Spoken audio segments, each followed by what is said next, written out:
Igbo ndị ọma ndị na-ege m ntị uhuruchi ọmanụ ọ bụ mụ abụ Ugwunwa Amadi Tochukwu Ojimba Benjamin.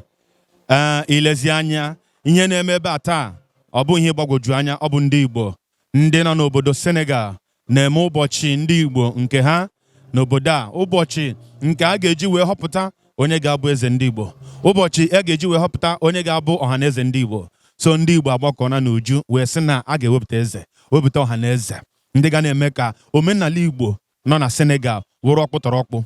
Ị na-ahụ? So ị ga-anọnyere anyị n'ihi na ọ bụ mmụ nwe ihe onyonyo a na-eme na ọ bụ mmụnwe onye isi ndị Kedije TV. So sonyere anyị na Kedije TV. Mụ abụkwa odeakwụkwọ ukwu nke ndị Igbo n'obodo Senegal. So ana m ayọ unu soro na anyị na ihe niile anyị ga-eme n'ụbọchị nke taa, ma ndị a ga-ajụ ajụjụ ọnụ, ma ndị a ga-agba ezi unu, ma egwu dị iche iche, ma omenala Igbo dị iche iche a ga-eji wee na-eme unu obi aṅụrị. Biko na ụnakịta n'aka nọrọ na anyị na Kedije TV. Ị nọrọ na Kedije TV, ị pịa aka na ihe like, pịa aka na bọtịn aji ede ihe a na-akpọ kọment, ma pịkwa aka na mgbasa ozi nke a na-akpọ share. Biko sonyere na anyị. Ụnụ akwa n'ebe dị anya na anyị ga-ewetara unu ihe siri ike n'ụbọchị nke taa. Ọ ga-adị unu mma, unu ga-like ya. Ndewonu ndị Igbo. Ile anya now, ị ga-afụ agadaga nwoke mena ya nọ. This is the ambassador of Nigeria to Senegal. He came to grace the occasion of Igbo Welfare Association this evening to show you the uniqueness and the gravity of this occasion this night.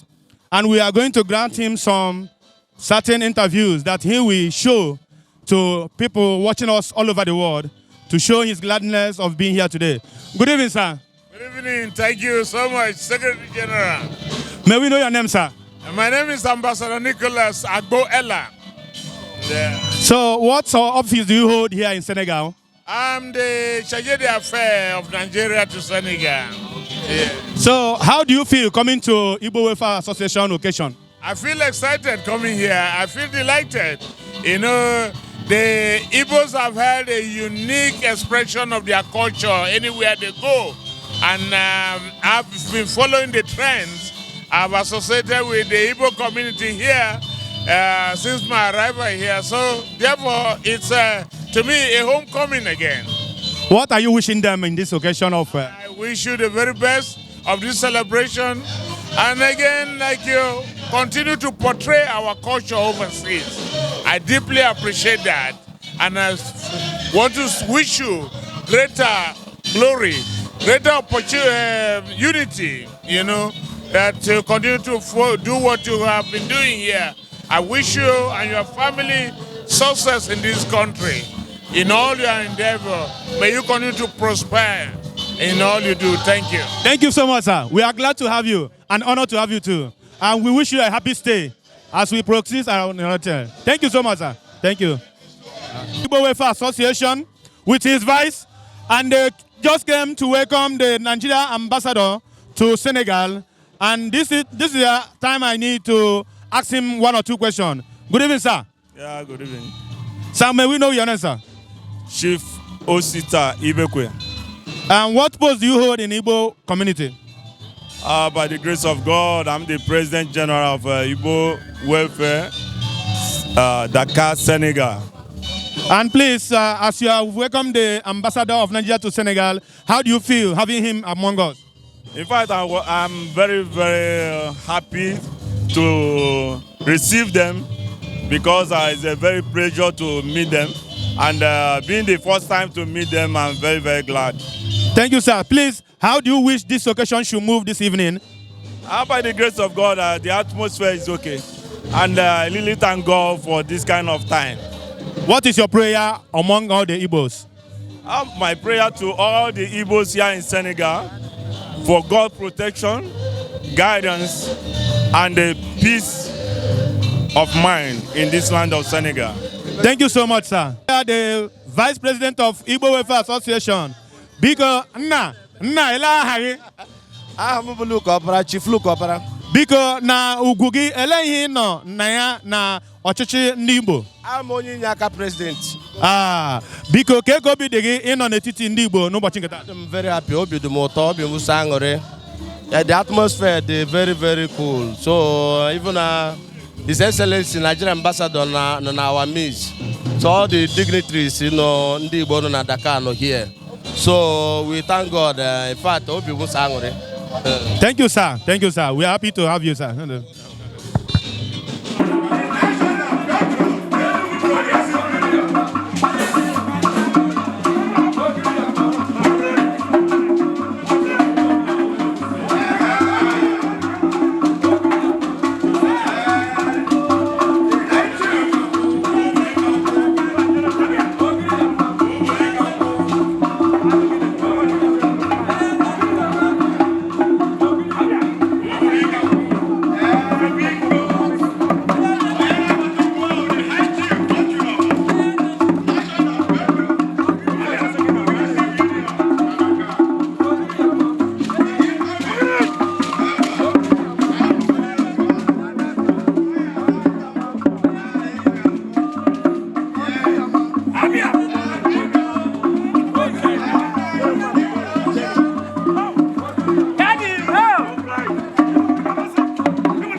Kimeza.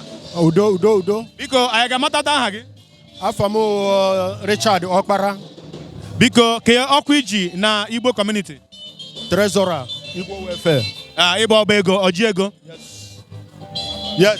So, ke obi dị na ihe na-eme n'ụbọchị nketa. In fact, the atmosphere is very clear and very good.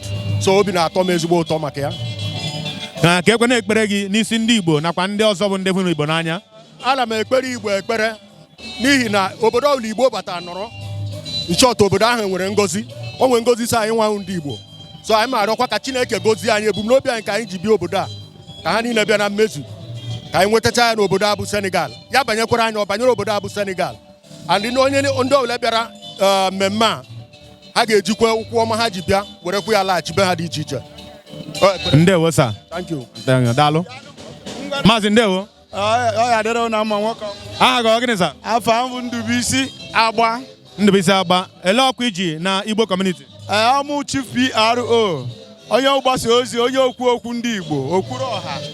Ọ bụ ihe obi ụtọ ịhụ gị ma jụkwa gị ajụjụ na mmemme ndị Igbo. Ka ego obi dị gị ụbọchị taa niile wụ sọsọ abịa aṅụrị n'ihi na mkpụrụ a na otegwe apịwara ya Chineke na-eme ihe ọ na-abanye n'anya ya anyị nere m anya fụ na ọtụtụ mmadụ akpọrọ oku na ha na-abịa n'ikem ihe dị iche na mmemme nke anyị na-eme taa so obi juru m so aṅụrị. oke nna anyị na-asị ka Chineke gọzie n'ụbọchị nke taa ka ekwe na-ekpere gị n'isi ndị enyi na ndị ikwu n'ibe na ndị Igbo Okwu ha jiri bịa ebe a nke ha eji na ya aka mma ihe niile onye iwu Igbo chọtara n'obodo a ha ya enweta ya n'ofu n'ofu Obinigwe ya na-emeri ha mgbe ọbụla ha chọrọ n'aha Jizọs. nna anyị ndewo ndewo nwanne m nwoke ndewo mgbede ọma o biko aha gị gịnị afa m bụ Chukwuemeka Adada onye eze agba 1 of Agbogwu.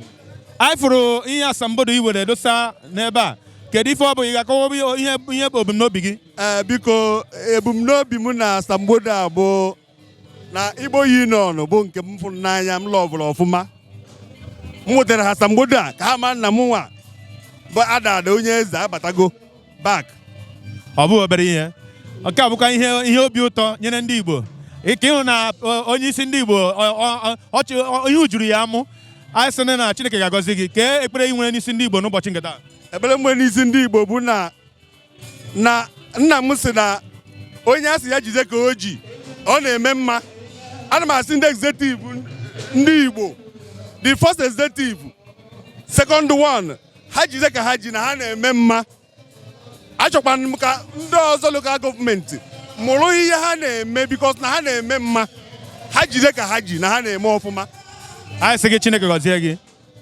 daalụ rie nne ekpere ị nwere n'isi onye isi ọchịchị ihe m na-ekpe ekpere ka Chineke nna nye ogologo ndụ narị isi ike nye mmụọ amamihe ọ ga-eji na-achịkọta ndị Igbo a na-emepụta ihe dị mma otu o kwesịrị ịdị site n'afa Jizọs Kraịst bụ onye nwe anyị ise obi dị gị ịfụ asambodo nke a eziokwu obi m nnukwute aṅụrị na nwanne anyị nwoke Chukwuemeka were ihe asị ka eweta ndị Igbo iji wee gba ndị Igbo tie ndị Igbo aka n'obi na ihe ha na-eme na-adị ha mma ka ha si achị na-adị ha mma so na nya ka o netara anya wee sị ka o were ihe a wee kene anyị so obi m nnukwute aṅụrị amara m ka m esi ekene mana ọ Chineke bụ onye pụrụ ikene na ego ji wee weta ihe a ọ ga-ada na-amakwunye mmaji kwuru mmaji ihe ebe ọ na obiri aka ego ka ọ ga-ada ebite anọghị ejikwa n'ego a na-enyere ndị Igbo aka dịka ọ na-enyebu na mbụ nke a abụghị nke mbụ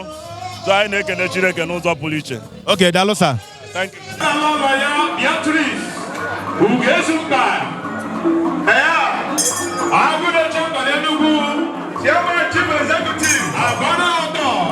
Abana group of company. Ya na ọzọ nwere ibe. Abana group of. Ana m afụ. Ya na remember. Ana m afụ.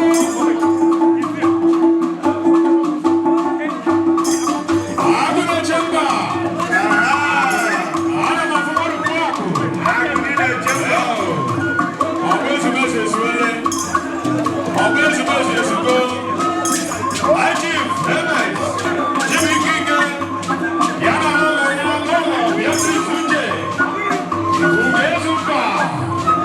Emes.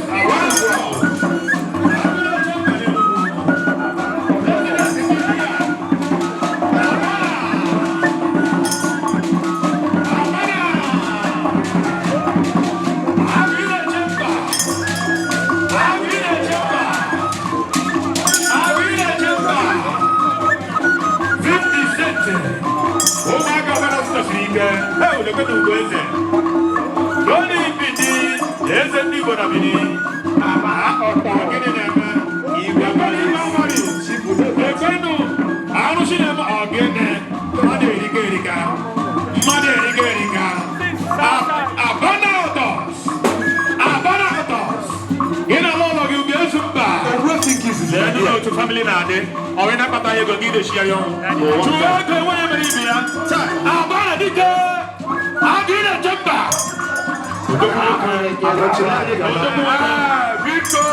Biko kai na pata bana na wori na tu ku na wori na so so na ku so na wori tu ku na wori tu ku na wori tu ku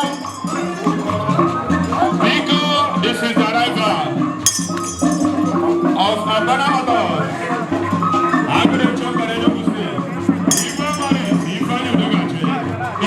Chama.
Senegal, anyị na-ekele gị na amara gị na odudu gị na nchekwa ọma gị ihe ọma niile mere anyị dịka n'ụmụafọ Igbo ndị nọ n'obodo a bụ Senegal.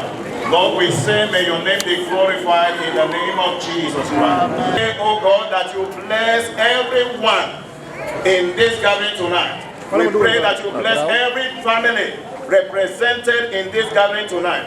We pray that you bless every home represented in this gathering tonight. That in the end your name be glorified. Amen. In Jesus' mighty name we are praying. Amen.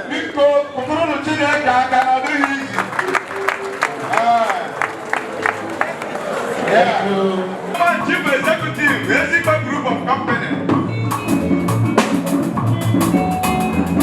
Director, Senegal Global. Only gentleman in Nigeria. Hey! Somebody gonna be here. Yeah, my father, you will. God bless you. Come, my father, my Igbo zone. Igbo zone. Amasị na ọ ga-abụrụ onye ọbụla n'aha Jizọs. Biko ndị nze ndị ọzọ, ndị ọba na ndị ebe ọbụla isi wee bịa, na ndụ ekele unu. For the sake of those that are not hearing Igbo language, please, I want to move with English language. Igbo language. So please, I want to thank every one of us, especially our ambassador in our mix. You are welcome, sir. And with your entourage, you are welcome. I'm also recognizing the Yoruba community, Otumba. You are welcome with your entourage. I also welcome the Edo people. You are welcome. Delta, you are welcome. On the Ariwa community, you are welcome. And also I want to welcome our brothers from Anambra State, Anambra Progressive Union. Our governor, you are welcome with your entourage. May God bless you. Our Enugu State governor with your entourage. With your entourage, you are welcome. Imo State with your entourage, you are welcome. And Abia, you are welcome. And also Ebonyi State. Ebonyi Governor, you are welcome with your entourage. Thank you. Also, I want to welcome Dakar Importer Association. Senegal, you are welcome. And all my brothers Igbo community in general. Please, you all are welcome. I'm happy, I'm very, very glad to see you people this evening. So I welcome every one of you. I believe by the God's grace, within a short time, everything will be over. So I promise you people, before 1 hour time, we have to finish here. For that, I want to present Kola Nut to all our visitors, all our guests. We are presenting Kola Nut. So now I want to pass the Kola Nut to our chairman of the occasion, Mr. Bernard Mbon. Please, you send the Kola Nut to him. The President General.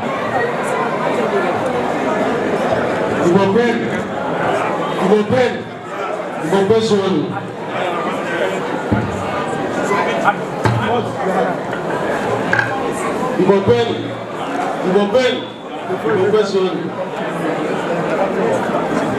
Gratitude to Almighty God. We thank God that we are here today and now presenting our Kola Nut to our visitors. As we bring this Kola Nut, we are presenting it to everybody that is here, especially Your Excellency, the Ambassador of Nigeria in Senegal, with the people that come from him, and others, the officials. And also, we are recognizing everybody that is here, all the Yoruba people, we recognize the people, welcome. Also, we are welcoming all the countries that are here. Senegalese, we welcome them. Nigerians, we welcome them. And those that we don't know, we also welcome them as well. So, as we are presenting this Kola Nut, we are still welcoming all the states that are in our country. Those that are here and those that are not here. Most especially Anambra State, we welcome you people. And Imo State, we welcome you people. Abia State, we welcome you people. And Ebonyi State and Enugu State, we welcome all of you. You are all welcome because we can see that this is our traditional day. So we thank God for that. And we pray that God will make everything successfully. And as we come here, so shall we go in Jesus' name. Thank you very much. And now we are taking this scholar back to the IGBO community. Thank you. Biko Oya ND. The high chief, never mind, Ebonyi State. we're not going to be there, high chief Johnson. The chairman of the official.